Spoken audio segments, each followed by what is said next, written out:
What does it mean to be someone's friend? In a general sense, we tend to gravitate towards others that either share commonalities or come across as interesting in some way. Being kids, there usually isn't a terrible amount of pressure when it comes to maintaining these friendships.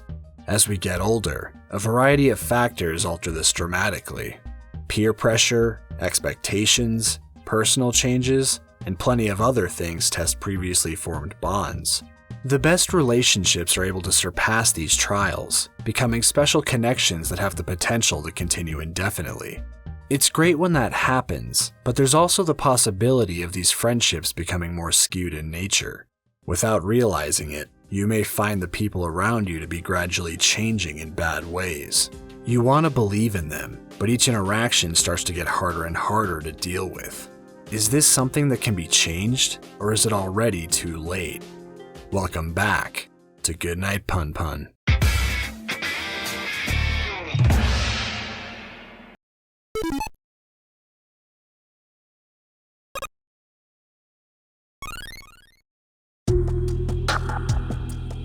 Goodnight Punpun, or Oyasumi Punpun if you prefer, is a peculiar manga series to say the least.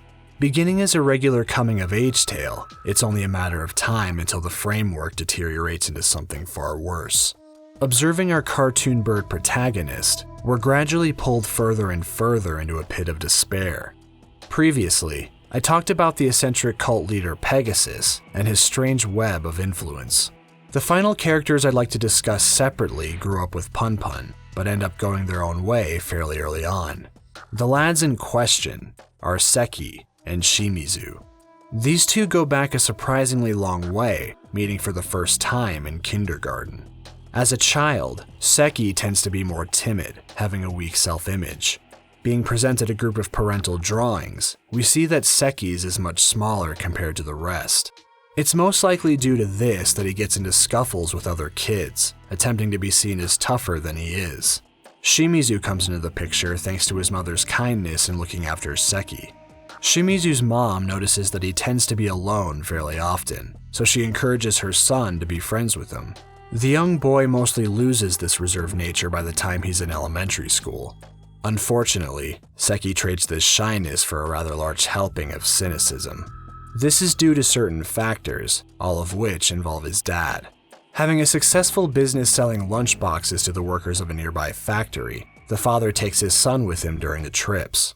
After the two adults share a suggestive conversation, the owner of the factory makes a promise to Seki about future business. A different promise is made between him and the owner's daughter in regards to reading her work. Both of these agreements fall flat after the factory shuts down, leaving an innocent kid with unfulfilled wishes. Following the closure, Seki's dad falls into a major slump, choosing to drink the days away rather than work. With no other income source besides some supposed savings, the man's wife is forced to carry the burden. The drunk then notices that his son is menacingly holding a bat. Asking him about the purpose, Seki wonders out loud if it could possibly make a notable difference. His dad dissuades him, telling him it'll only serve to make his life worse. These events combine together to make Seki a very jaded individual from a young age. Shimizu, being laid back and friendly, has the opposite situation. He's somewhat coddled while growing up in a nice environment. His mother loves him a lot, and the young boy returns the feelings. Shimizu also has an overactive imagination, seeing bizarre imagery all around him. The most prominent illusion flies around in a strange-looking UFO, known as the God of Poop. Conversing with Shimizu on a regular basis, this god becomes a source of comfort. He's not afraid to share this either, telling Seki all about him. Sadly, the majesty of his god falls on deaf ears. Being around each other for years, Seki is more than used to these tall tales, annoyed that his friend continues to act this way. Knowing that Shimizu is a pushover, he asks for money. When the kind boy agrees, Seki chastises him for it, feeling slightly guilty. Elsewhere, a few friends want to explore a certain factory, but don't know where to look for it. Thanks to his background, Seki offers to show them the way. The original impetus for this trip stems from an encounter the boys had a few days prior. While walking home, part of the group finds a random porn tape lying in the middle of the street. Soon after, the gang comes over to Punpun's house to watch it together. The video starts up normally, but eventually gets interrupted by an odd man. Confessing that he's killed his entire family, he continues by dropping a heavy monologue on the young boys watching. He later mentions that the bodies of his family members are hidden in an abandoned factory, along with an unknown sum of cash. While this is initially written off as a prank, the possibility of finding the hidden money incentivizes the group to explore. Seki is willing to lead the way, but only with the objective of showing that the entire scenario is most likely a farce. Bringing Aiko as a last-minute addition, the crew begins their trek to the mysterious building. On the way, Seki gets asked how he knows about the factory. Lighting up a cigarette, the young boy talks about his past experiences. Mentioning how he hates people that lie, this ties in with the earlier broken promises. It would also explain why he gets so agitated with Shimizu's constant excuses. Arriving at the factory soon after, the majority are left in awe at the size of the place. Exploring various areas of the property, they gradually find themselves in an upstairs hallway. Shimizu tells them all that he saw a figure walk by, causing Seki to lash out at him. Diffusing the situation, the group moves into a nearby office room. An old picture catches Seki's eye, representing a time long gone. Preferring this memory to stay in the past, he uses his cigarette to ignite the photo. One of the friends slaps both items out of his grip, quickly stomping on the picture to put out the flame. Being asked why his behavior is so strange, Seki tells them that they wouldn't get it. Making a cynical remark about how the group spends their time, he angrily throws a chair outside. Realizing he accidentally injured Punpun in the process, Seki instantly becomes apologetic. With too much to deal with as a kid, and no one to count on, it's completely understandable why he feels the way he does. If nothing else, he's self-aware enough to check himself after going too far. On the roof of the building now, Shimizu notices a different presence. This time, however, it appears to be some kind of dark apparition.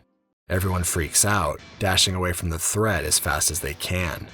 Being forcibly pulled out, Seki notices that his cigarette from earlier has started to burn the surrounding area. Finally reaching the ground floor, the boys open a shutter to escape. Shimizu notices that two of them are absent, and without a second thought, he drops the shutter and runs back to look for the missing friends. While some of the remaining guys run to find help, Shimizu looks around upstairs. One of his delusions catches his attention, guiding him towards Punpun and Aiko. Coming back to the office room, he sees that things are getting out of control for another reason. Back outside, Seki fails to open the shutter door himself, feeling awful that he can't help. Suddenly, Shimizu yells for him out one of the windows, emphasizing the presence of the fire. Immediately after, the flames cause a massive explosion, shooting debris all over the place. By sheer luck, Seki was standing in just the right spot. Seeing the god of poop amidst the smoke, Shimizu prays for a miracle. Against all odds, they get one. Rain pours down heavily across the city, clearing up a little later. Everyone rejoins back outside, safe despite the wild events. While walking home, Shimizu claims it was the god of poop that saved them with the rain. Seki gets ready to snap at him again, but decides to drop it, thanking his friend for the help. With this, the group finally returns back home. 2 years pass, landing the characters in middle school. Shimizu's mom is still taking care of him in the mornings, sending her kind and loving son on his way. Seki continues to be somewhat abrasive, mostly acting on his own and using logical takes to whittle away at uncaring educators' patience. With his dad still being a drunk, any attempt at a parent-teacher meeting will be fruitless, so the teacher lets him go. Still self-aware, even he knows that he's being difficult. Standing out in the hall, Seki happens to watch Shimizu pass him by. One look across the way reveals what appears to be extortion for money. Unable to ignore this, Seki decides to take things into his own hands. Confronting the two bullies outside, he's immediately met with opposition. Making his own stance very clear, Seki states how money is something that should be acquired through your own ability. With these words falling on deaf ears, he gets tired of dealing with the person in front of him. Shimizu stops him from delivering more blows, apologizing for succumbing to the peer pressure. Not sparing his friend from punishment, Seki nails him too, angry that he's still the same pushover. With the two down, the annoyed teen plans to come after the remaining spectator. She nervously pulls out a cigarette, scared of what he'll do to her next. She finally manages to get her lighter to work, but this has an unexpected side effect. Watching the flame, Seki is stopped dead in his tracks. Remembering the factory explosion from before, it's made clear that Seki now has a deep fear of fire. This is also reflected in the fact that since the incident, he's quit smoking entirely. The bullies take note of his reaction, pushing him into a corner to get their revenge. After taking a number of hits, the two friends walk home together. Shimizu naively states how he wanted to get along with everyone, being met with Seki's wall of cynicism. Thinking back on the past, Seki inquires if Shimizu can still see the god of poop.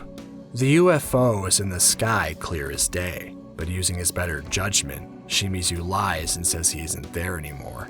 Seki assumed this was the case, coldly stating that people only have themselves to count on. Shimizu is concerned for his friend, asking the loner if he's really fine with isolation. Shedding a tear, Seki suddenly makes an offer. If his pal puts his trust in him, then Seki will be there without fail. All he wants in return is to not be left by himself anymore. Smiling at the dedicated words, Shimizu accepts his conditions. Fast forwarding a bit, Seki is once again talking with his teacher about the future. The teen is adamant on not wanting to continue with school, claiming the education will only serve to make him a worse person. With that, the teacher finally gives up on him. Asking Shimizu what his plans are, he's reminded that it was his idea to pursue further education. He's happy to hear it, claiming that being average is a good way to live. After a brief and final meeting with Punpun, the two move away from their original friend group. Becoming best friends, they'll take on whatever challenges come, together. With a few more years passing, we open on Seki loitering in a nearby park. With Shimizu now attending high school, the other teen is left to slowly pass the time in whatever way he can. With the sky open and clear, his mind wanders through a series of philosophical thoughts. Thinking about the freedom that people have, anything is available to us if we desire it. Of course, this only goes as far as societal rules and morals will allow. Throwing out said morals will allow for reprehensible actions, and that's why these regulations are instilled in us at a young age. Despite this, humans continue to commit terrible acts, suffering simply by existing. Taking all of this hardship into consideration, just what can be done to alleviate it? The teen knows that he couldn't possibly know the answer, but also doesn't want to leave the issue for the powers that be to figure it out. Going further, he rationalizes that there isn't anything that'll make everyone content, because every person has a different idea of happiness.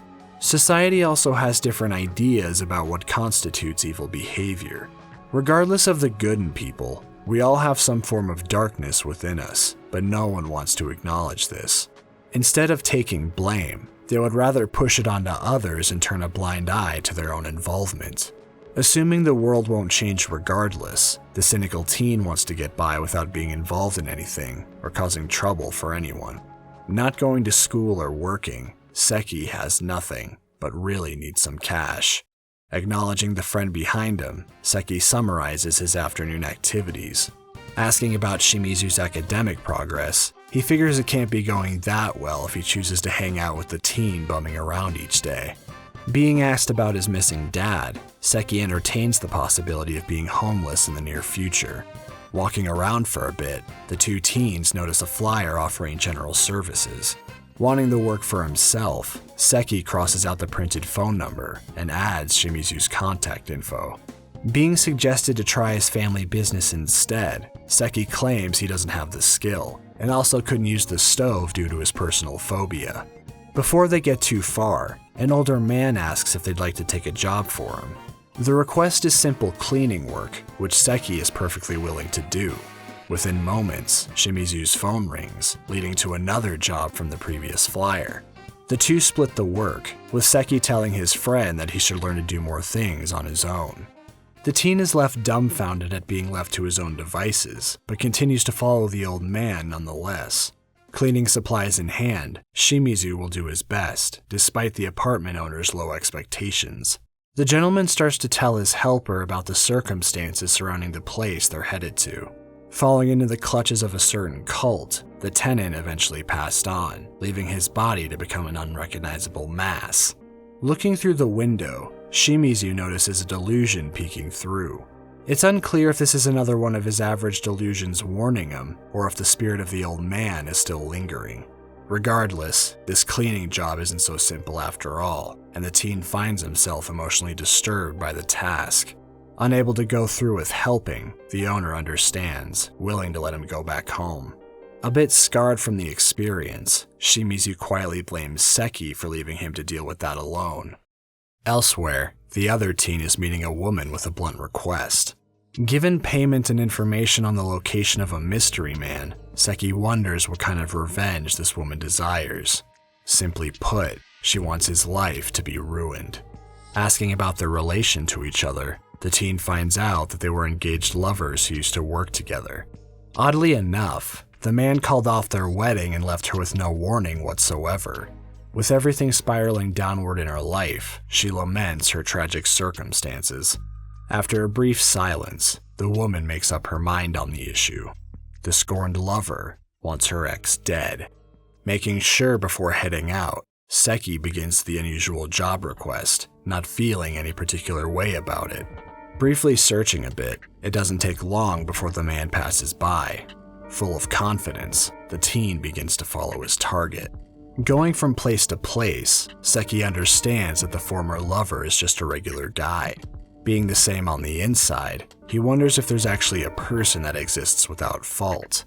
If they did, that morality would most likely be called into question. Thinking to himself how strange humans are, the surroundings feel desolate. Then again, maybe it's just his own emptiness seeping out. Recalling Shimizu's former visions of God, Seki figures that maybe it wasn't so weird after all. Instead of being pointless, it brings relief, helping to define who you are as a person.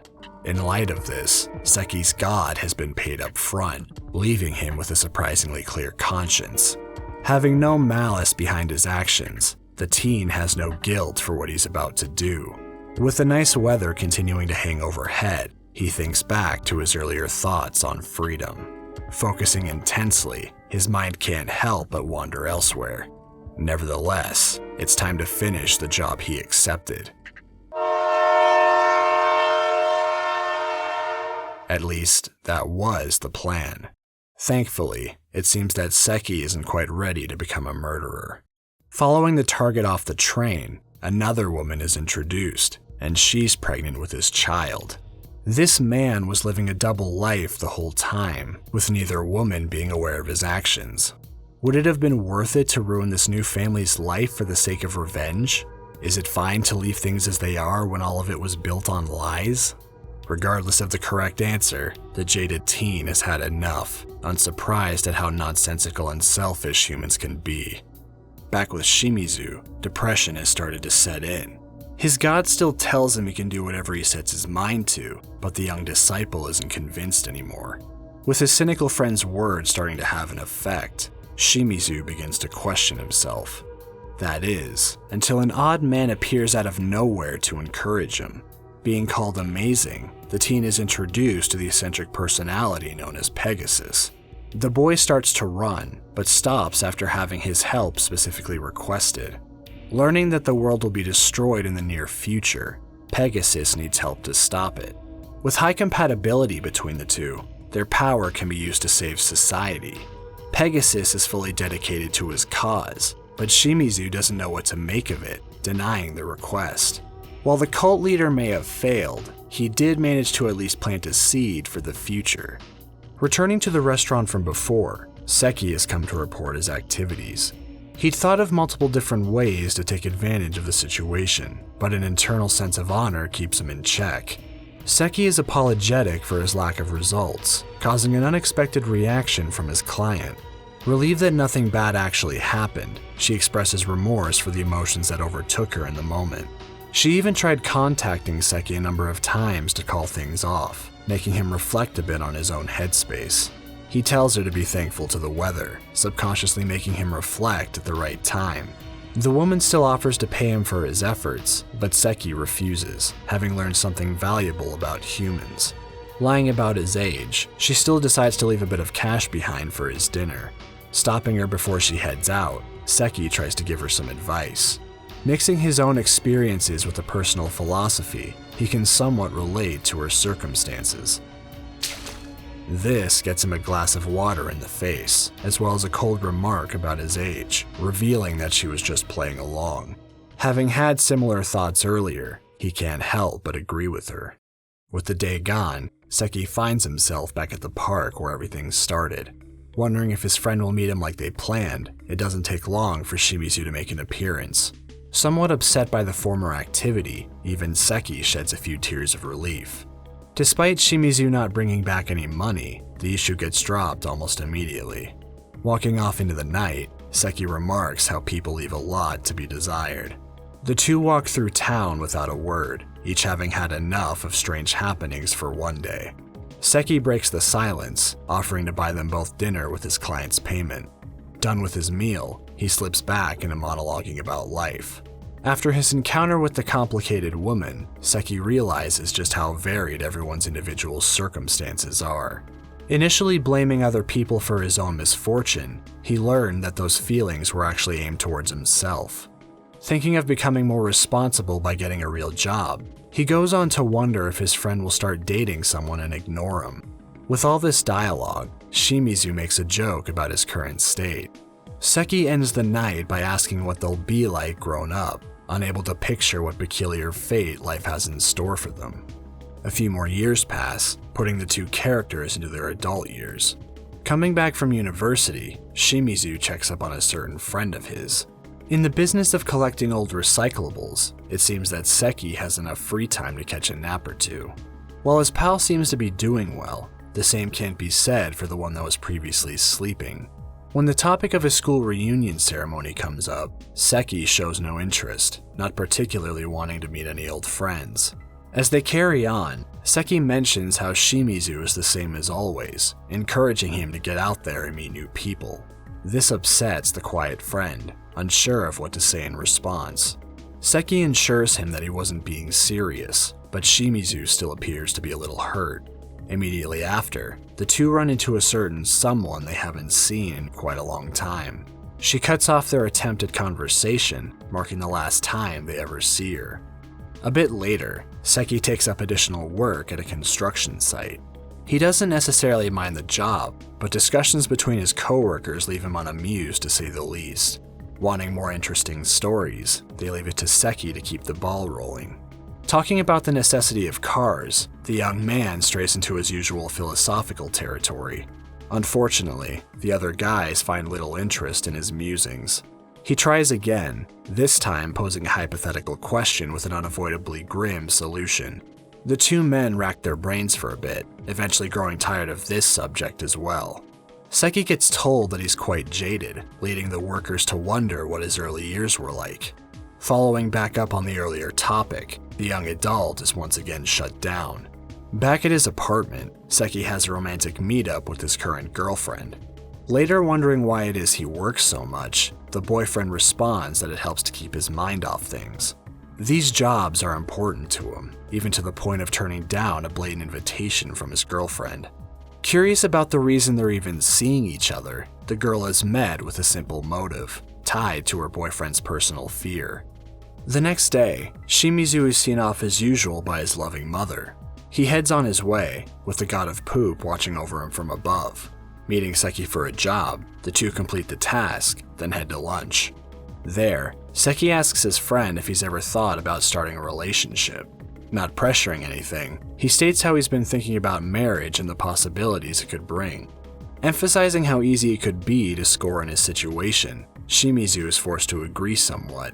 Seki continues to encourage the idea, even offering to be a wingman to push his friend into a more independent life. The plan is decent enough, but Shimizu has his doubts, especially in regards to taking care of his mom. This statement stops Seki dead in his tracks. Shocked by what he just heard, he grabs Shimizu without a second thought. Dropping a massive bomb onto his friend, he emphasizes how his mother has been dead for a very long time. This might seem like an odd claim to make, as Shimizu's mother has always been there for him while growing up. At least, that's the impression we get while reading. It's within the very same chapter as this reveal that we get the original flashback to the duo's time in kindergarten. Due to Seki's mother constantly being busy with her job, the young boy was almost always brought home by Shimizu's mom. Most of these days were perfectly normal, but one day while crossing the street, Seki happened to notice a vehicle heading right for them. With barely any time for the young child to think, the exact scenario that was posed before takes place. One quick decision later, Seki lets go of the mother's hand. Happening in an instant, the accident attracts a group of nearby witnesses. Shimizu's sight was blocked from being pulled away in time, but Seki is fully aware of the situation. Being prevented from seeing his mother's bloody remains, the only thing he catches a glimpse of is her severed arm. Seki keeps him turned around, insisting that his mom is still alive. Following this tragic event, Shimizu fully believes in his friend's words, to the point of hallucinating his mother as the last visible thing he saw of her. With his overactive imagination, the delusion fit right in with the others. Thinking back to this event one night, Seki has been guarding Shimizu from facing these facts over the years. However, as Seki is forced to constantly face society and personal issues, his patience has started to wear thin. Snapping harshly at his friend, he's tired of the ignorant stance that keeps him from truly dealing with anything. Going against his previous statement of blaming others, Seki is now embracing the idea of Shimizu being the source of his problems. Before Seki can answer his friend's direct question, a phone call comes in for another job. Dropping the discussion for the time being, the two get back to work. While this may be easy enough for Seki, the same can't be said for Shimizu. With multiple sources of comfort suddenly ripped away, his world is beginning to crumble. Arriving at their next job location, the proceedings get interrupted by a certain man. Getting a better look, this individual looks quite familiar to Shimizu. Jumping into his usual way of talking, we're reintroduced to the eccentric Pegasus. Again being told how closely their frequencies match up, Shimizu is posed a question that currently hits close to home. Quickly being told off by his older brother, Pegasus retreats outside for some fresh air. While Seki finishes things up, Shimizu catches up with the cult leader. Engaged in a passionate monologue, Pegasus can't help but let tears fall over the current state of society. While this speech would normally be looked over by anyone else, something about it captivates the young adult. Full of love and dedication, the leader truly wants to bring positive change to the world. Pegasus tells his observer that he sincerely needs his help for this to come about. With these genuine words, the seed that was planted all those years ago is now in full bloom. Back inside, Seki witnesses the brother of Pegasus dealing with some religious fanatics. Making a comment in relation to their current issue, he's met with a familiar wall of cynicism. The man goes on to say how objects not purchased with money are useless, as you can't sell them back when their value is gone. Thinking about his current situation, Seki can't help but agree with him. Finishing up the work, Seki goes out to retrieve his partner. Looking dejected, the friend isn't in the mood to answer back. Finally speaking up, it seems that Shimizu would rather embrace a new sense of independence. Confused by his answer, Seki gets reminded of his cold remarks from earlier in the day. Attempting to write the statements off, he gets interrupted by a harsh truth. Agitated now, Seki decides to leave Shimizu to his own devices. All alone now, Seki takes some time away from things until he's interrupted by a familiar voice. Peering out the window, the young adult's gaze rests on an acquaintance of his. Making small talk about work, the older gentleman inquires about a personal request, being turned down rather quickly. Understanding his moral dilemma, the man then makes a new offer. Presenting an incredibly easy job, we now see the acquaintance to be Wada of the Pegasus cult. Echoing the sentiments of the earlier businessman, Wada notes how money can always be trusted. This strikes a chord with Seki, willing to take a potentially shady job now that his one real friend is out of the picture. A little more time has passed, leaving Seki to go through the motions as usual. Recognized by some old classmates while going about his business, his attitude remains mostly detached. Being asked about his former friends from those days, Shimizu gets brought up. Without missing a beat, Seki feigns ignorance on who they're referring to. At this point, he has no interest in talking about the person that deserted him. Meanwhile, the cult of Pegasus gets its final member. Getting ready to raise a toast, we see a certain someone ready to offer them a glass. Part of a new family that values and accepts him for who he is, Shimizu is at home within the Pegasus ensemble. The days continue on, with the tight-knit group giving concert performances among other activities. It appears that everything is proceeding smoothly until Pegasus sees more and more visions of the calamity he's fighting against. Confiding in Shimizu, he shares his insight on the coming danger. Actively pursuing the dark spot is his only option left, leaving his disciple to hold down the fort. Fully trusting in his comrade, the leader heads out to conduct his important business.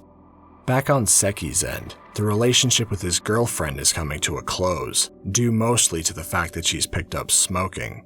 He also mentions the cheating she's done behind his back, though in his eyes, this seems to be an offense of lesser value.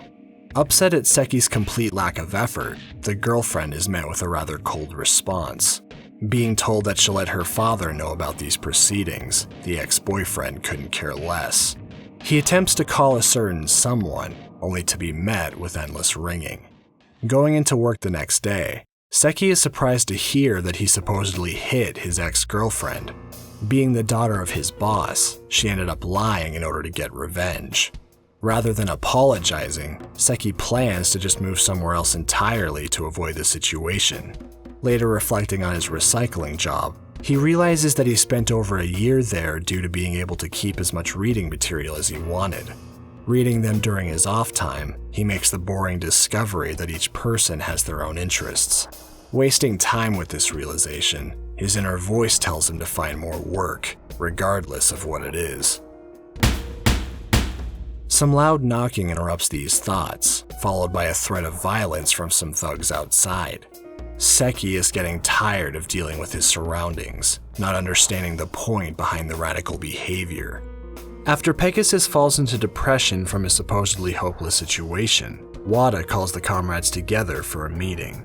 Getting the message, Shimizu hangs up his phone. Suddenly, it rings again, with the member assuming that Wada forgot to say something.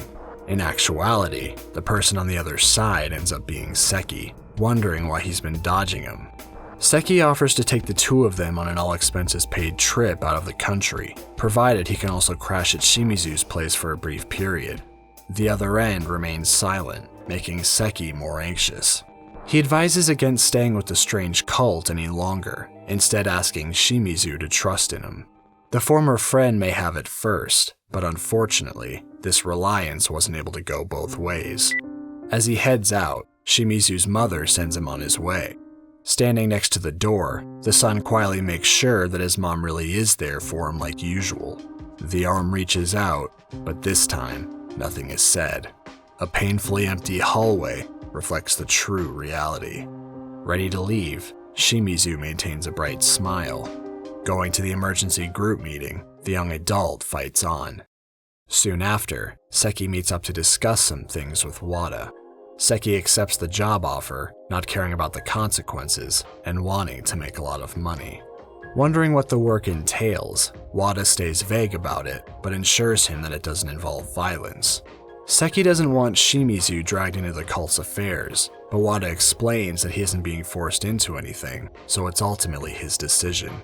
Getting told about the cult's activities, Seki is curious about Wada's personal intentions. Told about the plan of betrayal, Seki is more concerned about Wada's sanity. The member states that he's simply a realist, being unsatisfied with society. Asked about his theme in life, Seki gives a modest yet idealistic answer. Mentioning his indifference towards love, Wada is interested in hearing about it in the future, going on to sympathize with Seki on having a problematic friend. Ready to execute his plan, Wada leaves the young man to complete the task left for him.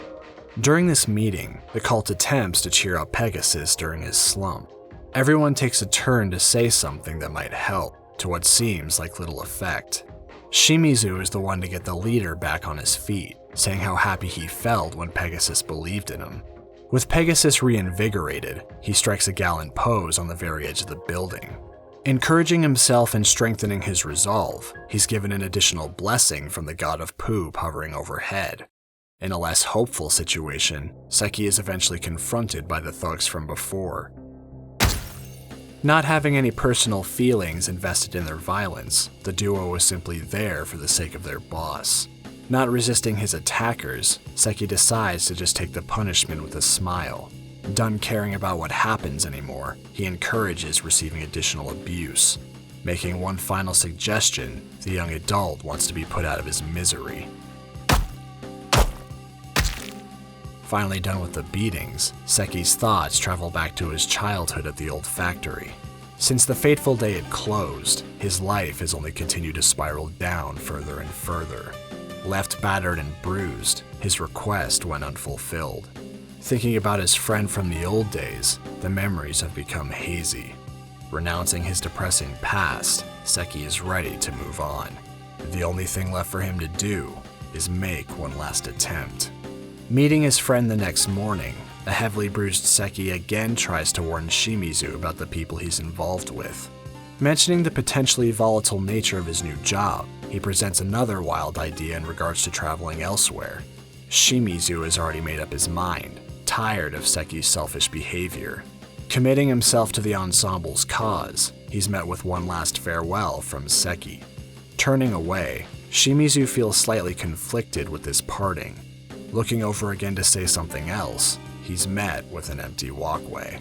Shelving whatever it was he was going to add, the remaining adult quietly says his goodbyes.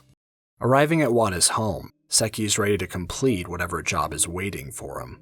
Looking to the nearby table, he notices a cassette tape as well as what appears to be payment for the work. Suddenly, an older woman appears, asking her visitor if he can operate the television. Without giving it much thought, Seki obliges her after finding the remote. Attempting to verify her identity, he's met with an irrelevant answer.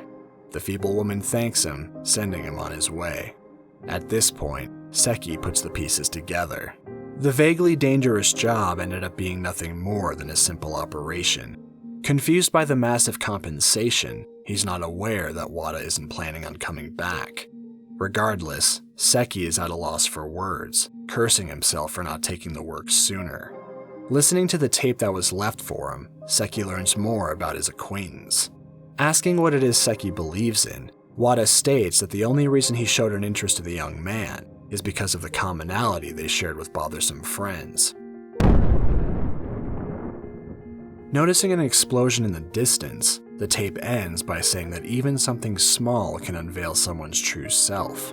Recognizing the location of the area, Seki becomes concerned for his old friend. He arrives at the scene of the fire within minutes. The smoke is heavy and the flames are spreading fast. Helpless to his phobia, Seki nervously falls to the ground. While paralyzed by these feelings, he thinks back to that fateful day all those years ago.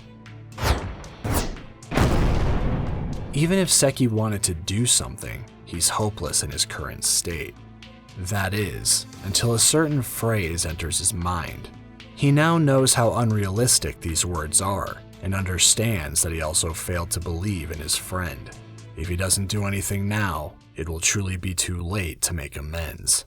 Pushing his fear aside, Seki does the unthinkable and starts to climb. Going around the back, he uses a neighboring building to jump through one of the windows. Calling out to Shimizu, Seki makes his way through the smoky interior. Passing various other cult followers, the young adult finally locates his target.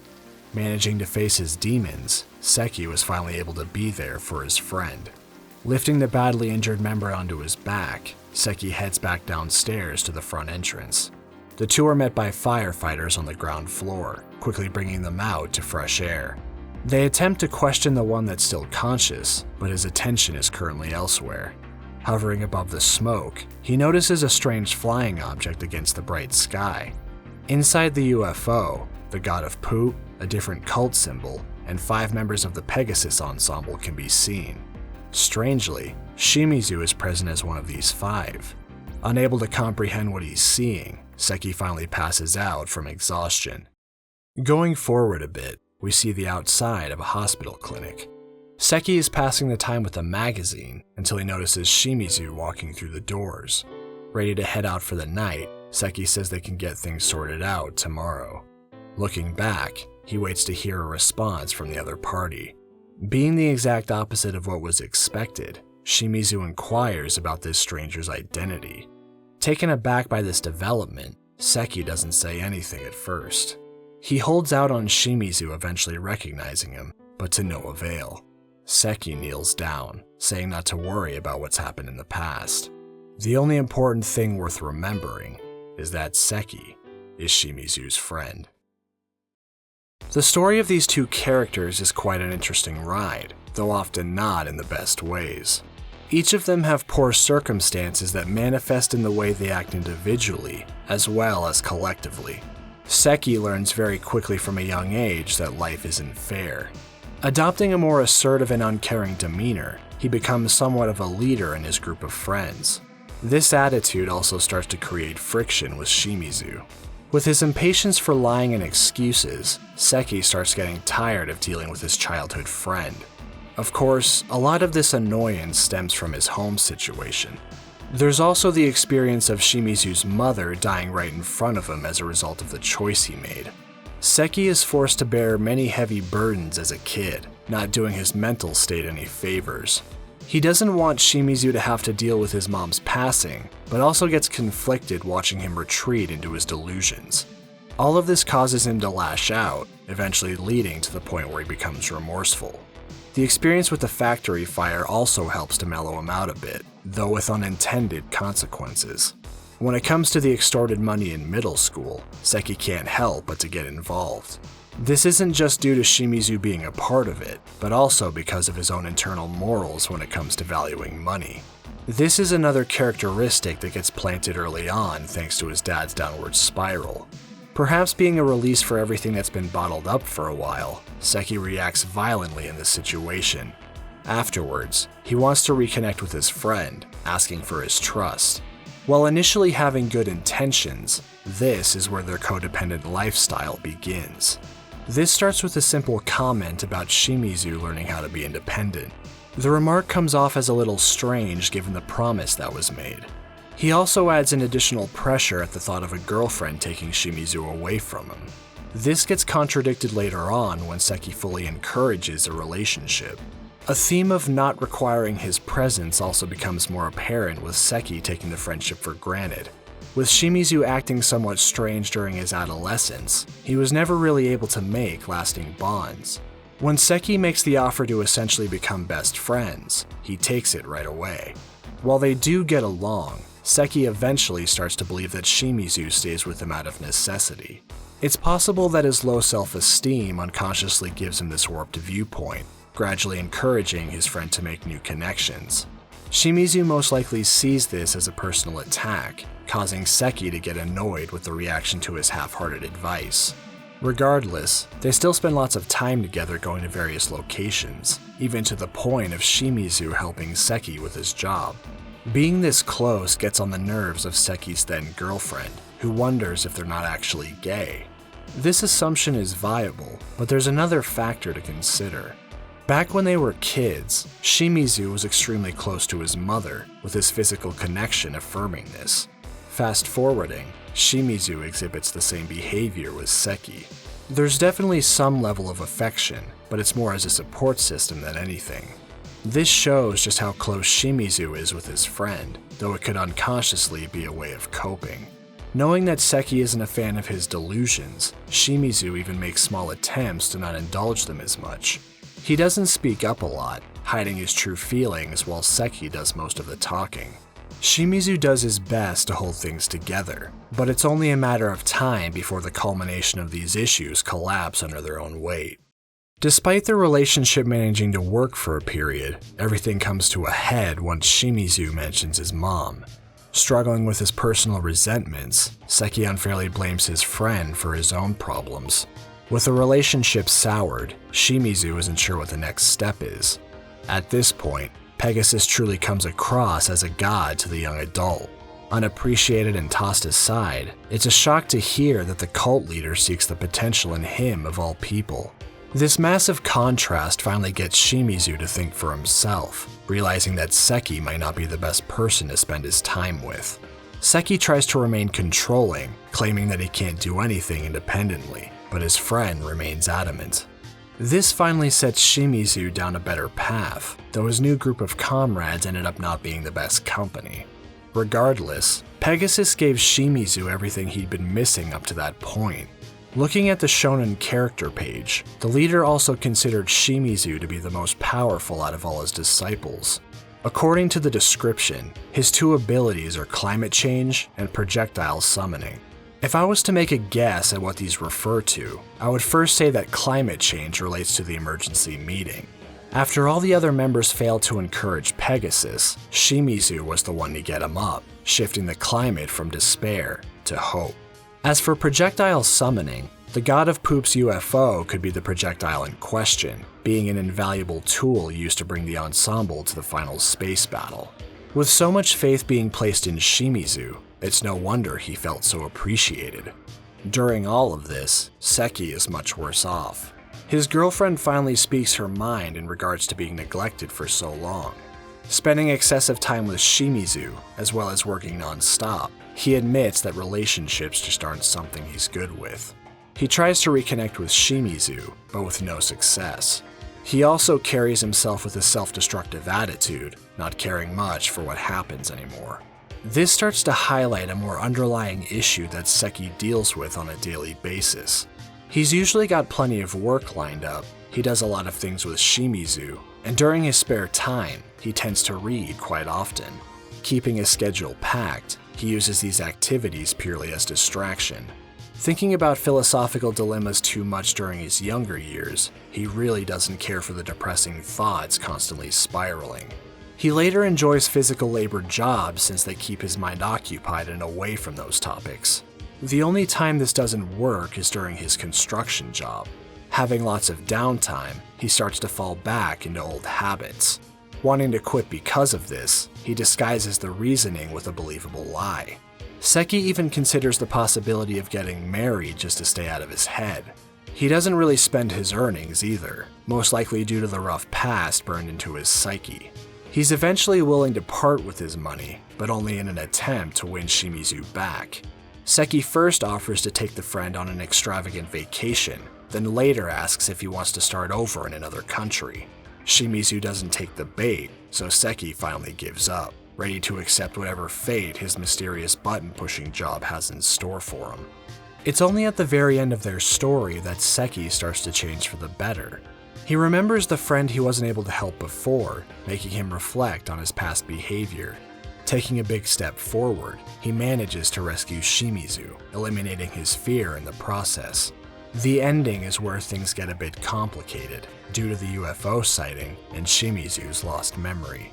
Taking these things into consideration, there are two ways the story could be interpreted. The first explanation is that Shimizu survived the fire, having amnesia from his head injury. The Shimizu we see on the UFO might represent his old self or memories, while the current Shimizu is starting over again fresh. Seki might not be able to properly apologize, but things can still be led in a more positive direction. The other explanation is that Shimizu died during the fire, not able to recover afterwards. Something that potentially backs this up is the space battle on Punpunia. Looking into the room, there are only 4 of the members present. This matches the group on the UFO, and also matches the number of people that died in the building fire. With this being the case, it's safe to assume that Shimizu passed away after the initial explosion. So then, what is this other being? After his mother died, Shimizu hallucinated that she was still there with him. In light of this, the Shimizu that Seki now sees may very well also be a delusion. The odd thing that stuck with one person now haunts the other. There's one last thing that ties into this as well. During the second to last chapter, we see a school reunion involving the characters from the beginning of the story. While chatting with others, the topic of Shimizu comes up. Seki remarks that he couldn't make it due to being preoccupied, also mentioning how he works as a nurse now. If this is the good ending, then it shows that Seki and Shimizu were able to start living their lives more independently of each other. Whether Shimizu got his memory back or not, the two managed to remain friends. However, if this is the bad ending, then Seki is making up a fake story to keep the illusion alive. The others have no idea that he could be lying, so there's no reason to question it. Whatever ends up happening, life carries on. After all is said and done, friends are meant to support and care for each other. If you really value them, be willing to listen to what they have to say, but also check them when they get out of line.